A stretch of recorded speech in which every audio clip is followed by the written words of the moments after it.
Are you using financial focus to supersize and grow your business? Most business people I talk to on a daily basis and work with are paying attention to their numbers, their finances, their profit, their loss, their expenses, their income, their sales, all kinds of key performance indicators.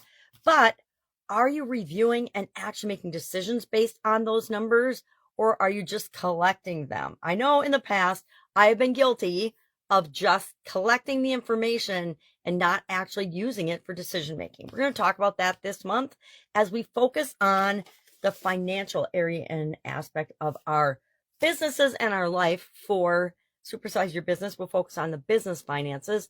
For the Be a Better You annual challenge, we're going to focus on our personal situation, our personal finances, our personal goals and objectives with respect to that. So we're going to start off first and foremost by creating or reviewing, if you've already created it, what is your business's definition of financial health and well-being? How financially healthy is your business right now? Be honest. You're not going to tell anybody. Just be honest with yourself.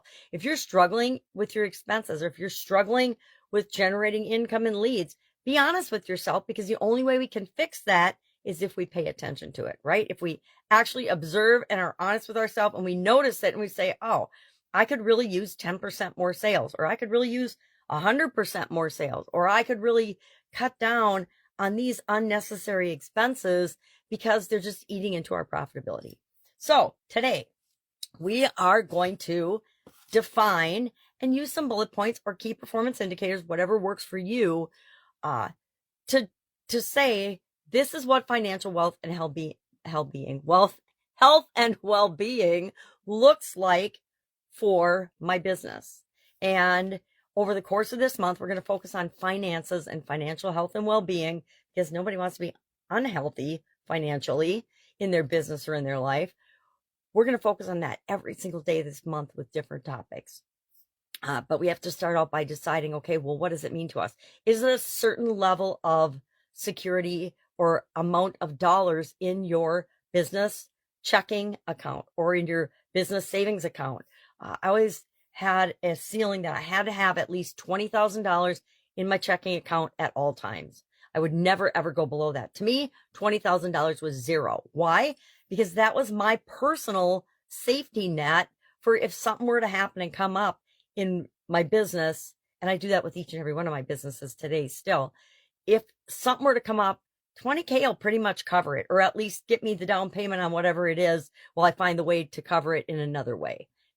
I hope that makes sense. But we each have that level of comfort that we want to make sure that we're having. And if you don't, I'm going to highly recommend you do. Another little trick I used to do, and I don't even remember who I learned it from. It was so long ago. I always used to carry, and I don't anymore. Once I had teenagers, it was impossible to keep, but I always had 3 crisp $100 bills in my wallet. I always had them in my wallet in case anything were to come up. Why? Because I always figured, I don't know why or how I came up with this, that wherever I was, whatever happened, I could probably get home if I had $300, right? No matter where I was, I could probably find my way home for $300. Now, I don't know, with Uber and how expensive things are nowadays, maybe that's not realistic, but I don't go anywhere like that. So I don't worry about it. It's not even a concern of mine anymore.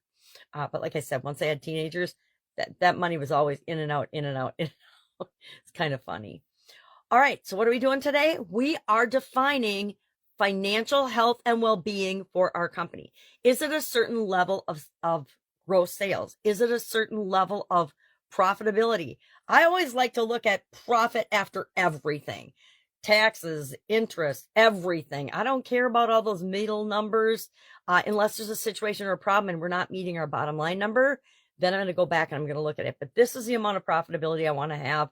And it's slightly different for each of the different businesses I'm involved in and for my personal life. But we all have that comfort level.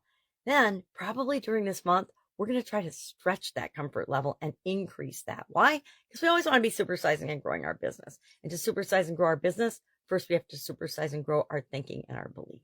All right. If I can help you in any way, coming up with a definition for financial health and well-being for your business, just ask.